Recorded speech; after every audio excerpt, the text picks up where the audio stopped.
श्री स्वामी समर्थ. जय जय स्वामी समर्थ. ओम गण गणपतये नमः. नमस्कार मंडळी, मी प्रदीप कुलकर्णी. अंगारकी संकष्टी चतुर्थी, गणेश पूजनाचा, गणेश आराधनेचा दिवस 25 जून 2024 रोजी म्हणजेच मंगळवारी अंगारकी संकष्टी चतुर्थी आली आहे.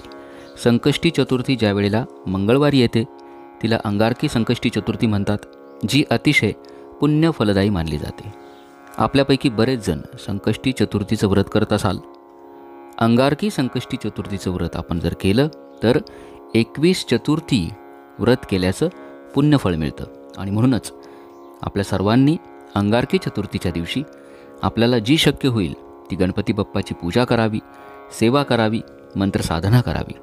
अंगारकी संकष्टी चतुर्थीच्या दिवशी पूजा कशी करावी, कोणती मंत्रसाधना करावी, कोणती सेवा करावी, हीच माहिती आपण आजच्या व्हिडिओत बघणार आहोत. चॅनलवर आपण जर नवीन असाल चॅनल सबस्क्राईब करा, बेल आयकॉन दाबायला विसरू नका. कमेंट बॉक्समध्ये आपल्या शंका असल्यास जरूर विचारा. प्रथम बघूया अंगारकी संकष्टी चतुर्थीच्या दिवशी चंद्रोदयाची वेळ. प्रथम आपण बघूया. अंगारकीच्या दिवशी मुंबई भागामध्ये चंद्रोदयाची जी वेळ आहे ती आहे रात्री 10:28. आपल्यापैकी जे गणेश भक्त या दिवशी उपवास करत असतील त्यांनी रात्री 10:28 चंद्रदेवतेचं दर्शन घ्यायचं आणि दर्शन केल्यानंतर उपवास सोडायचा. अंगारकी संकष्टी चतुर्थी हे जे व्रत आहे ते सर्व प्रकारच्या मनोकामना पूर्ण करणारं व्रत आहे. आपल्या घरामध्ये विवाह समस्या असतील, संततीविषयक समस्या असतील किंवा मुलांचं शैक्षणिक प्रगती होत नसेल, नोकरी व्यवसायाविषयक आर्थिक विषयक समस्या असतील, कुठल्याही समस्येचं निवारण जर आपण विधिवत शास्त्रोक्त पद्धतीनं मनोभावे संकष्टी चतुर्थीचं व्रत जर केलं, नक्कीच आपल्या मनोकामना पूर्ण होतील, आपल्या सर्व प्रकारच्या समस्यांचं निवारण होईल. त्यामुळे आपण सर्वांनी विधिवत गणपती बाप्पाची पूजा करावी. आता आपण बघूया अंगारकी संकष्टी चतुर्थीच्या दिवशी गणपती बाप्पाची पूजा कशी करावी. चतुर्थीच्या दिवशी आपल्याला गणपती बाप्पांना अभिषेक करायचा आहे. ही पूजा आपण सकाळी पण करू शकता, संध्याकाळच्या वेळेला देखील करू शकता. पूजेची जी जागा आहे, आपल्या देवघराजवळची जागा स्वच्छ करून घ्यायची. त्या ठिकाणी गोमूत्र शिंपडायचं. आपण स्वतः शुचिर्भूत व्हा, नवीन किंवा स्वच्छ वस्त्र घालावीत. प्रथम तुपाचा दिवा लावून घ्यायचा, शुद्ध तुपाचा दिवा लावायचा, दिव्याचं पूजन करायचं. ओम श्री दीपदेवताय नमः. धरणी मातेचं म्हणजेच पृथ्वी मातेचं दर्शन घ्यायचं. जमिनीवरती एखादं फूल असेल तर वाहावं.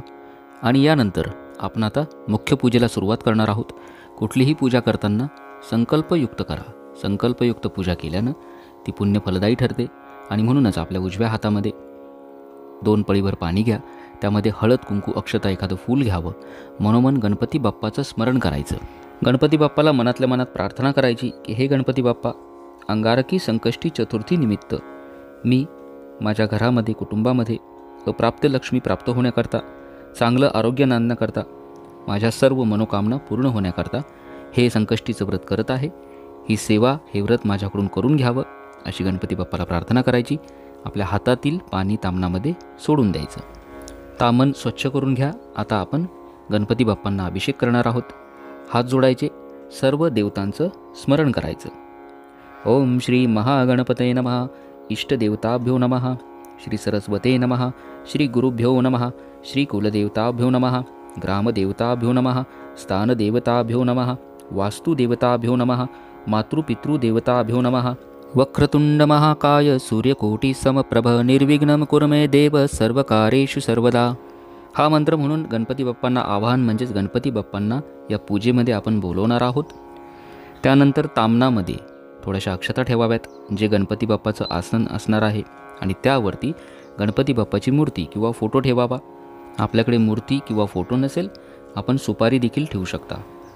या सुपारीवरती किंवा मूर्तीवरती 5 पळ्या पाणी, शुद्ध जल आपल्याला वाहायचं आहे.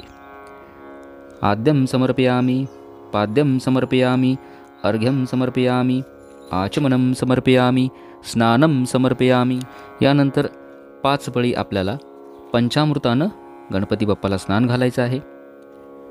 पंचामृत जर नसेल, दुधाने स्नान घातलं तरी चालेल किंवा शुद्ध जलाने पुन्हा स्नान घालावं.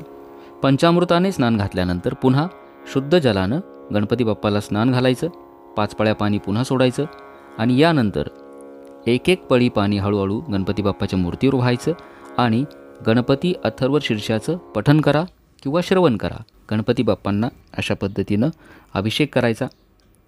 त्यानंतर मूर्ती स्वच्छ पुसून घ्यायची. चौरंगावरती ज्या ठिकाणी आपण गणपती बाप्पांची पूजा मांडणार आहोत त्या ठिकाणी पुन्हा आसन म्हणून थोडेसे अक्षता व्हायच्या. त्यावरती गणपती बाप्पाची मूर्ती स्थापित करायची. त्यांना गंधाक्षता फुलं व्हायची. जर आपल्याकडे दुर्वा असतील, दुर्वा गणपती बाप्पांना अवश्य व्हाव्यात. गणपती बाप्पांना धूप दीपानं औक्षण करावं. दूध साखरेचा नैवेद्य दाखवा किंवा गणपती बाप्पांचा आवडता नैवेद्य मोदकांचा नैवेद्य दाखवावा. आरती करून घ्यायची. अशा पद्धतीनं शास्त्रोक्त पद्धतीनं विधिवत आपण साधी सोपी पूजा आहे, फार अवघड नाही, अशा पद्धतीनं आपण संकष्टी चतुर्थीच्या दिवशी गणपती बाप्पांना अभिषेक अवश्य करावा. या दिवशी आपण संकटनाशन गणेश स्तोत्र या स्तोत्राचं पठण अवश्य करा. ओम गण गणपतये नमः या अत्यंत प्रभावी गणेश मंत्राचं पठण करा. ज्यांच्या आर्थिक समस्या असतील, कर्जबाजारी झाले असाल, अशांनी ऋणमोचक गणेश स्तोत्र, ऋणनाशक गणेश मंत्र याचं पठण अवश्य करावं. ही सर्व स्तोत्रमंत्र आपल्या या चॅनलवर उपलब्ध आहेत. आपण ती ऐकून सोबत पठण करावीत. ज्यांना उपवास असेल त्यांनी रात्री चंद्रोदय म्हणजेच 10:28 ज्या वेळेला चंद्रोदय होईल चंद्रदेवतेची पूजा करून उपवास सोडायचा. दुसऱ्या दिवशी पूजेमधील जे निर्माल्य असतं, फूल वगैरे असेल, याचं आपण विसर्जन करा. अशा पद्धतीनं शास्त्रोक्त पद्धतीनं विधिवत संकल्पयुक्त अंगारकी संकष्टी चतुर्थीचं व्रत आपण सर्वांनी अवश्य करावं. गणपती बाप्पाच्या कृपेनं आपल्या सर्व मनोकामना पूर्ण व्हाव्यात. आपल्या जीवनातील सर्व समस्यांचं निवारण व्हावं हीच महाराजांच्या चरणी प्रार्थना करतो. व्हिडिओ जर आपल्याला आवडला, माहिती आवडली, जास्तीत जास्त शेअर करा, चॅनल सबस्क्राईब करा. श्री स्वामी समर्थ. जय जय स्वामी समर्थ.